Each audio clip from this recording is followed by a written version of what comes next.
Welcome to Quick Clips. This is Dr. Tamara Harville, and I'm going to talk about APA citations.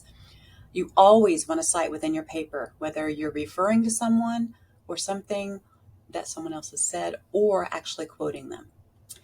So in-text citations, with in-text citations, you only use the last names. You don't ever have to use their first names. Always just the last names and the dates. And the only time you use a page number is if you would do a direct quote from them.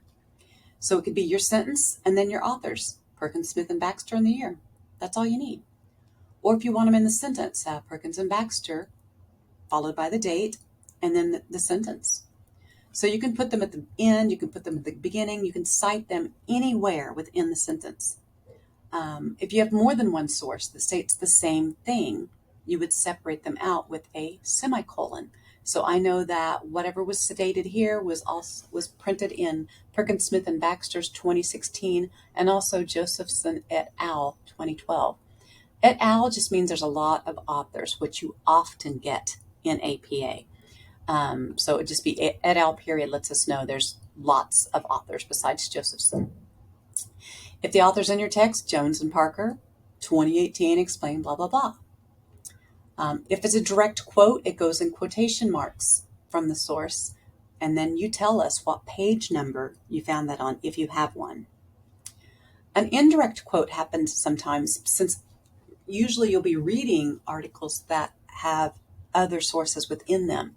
That's called an indirect quote, or a quote within a quote. So for example, if I was using a quote that was from Simpson, but my source that I'm reading is Peterson, this is how it would be. I would say Simpson from 1994 as cited in Peterson et al. 2011. So I know that it's Peterson and more authors, but they cited Simpson, and he's the quote I'm using. So that's how you do that. And then a quote with a source that's already in it. Simpson, 1994, claims that, yada, yada, yada. And it already has a source within it, so you can put the whole thing within the quote. So you don't have to say as cited in if you're quoting them. So we'll do references next, but let's look at an example. Okay. I have a Word document here.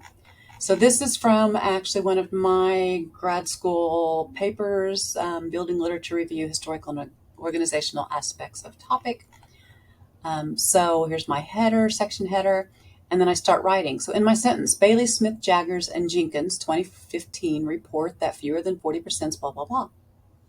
So you just put last names and the date. I didn't need to put a page number because I did not quote. I just told them what information.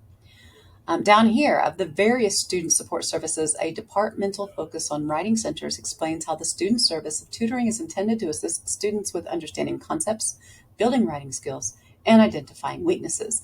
This is a good example because it has more than one source. It was in Bailey, Smith, Jaggers, and Jenkins' 2015 journal, separated by the semicolon, and also Ryan and Zimmerelli of 2016. Here's an indirect quote. The International Writing Centers Association, as cited in Martinez and Olson 2015, explains how writing centers were created in the 1970s when literacy was suffering across the nation. So that was cited within this article, but this is the article I'm using. And then you can put them in the sentence anywhere. So first seen as a drop-off service, Martinez and Olson 2015, clarify blah, blah, blah, blah. So you can see there's different ways. This one, Leanne Katzman-Brock, as cited in Martinez and Olson, inserts, now there's a direct quote. I have to, if there's a quotation mark, I have to give a page number. And then I can also still continue after. You don't have to put it at the very end of the sentence. And that's it in a nutshell. Hope I helped.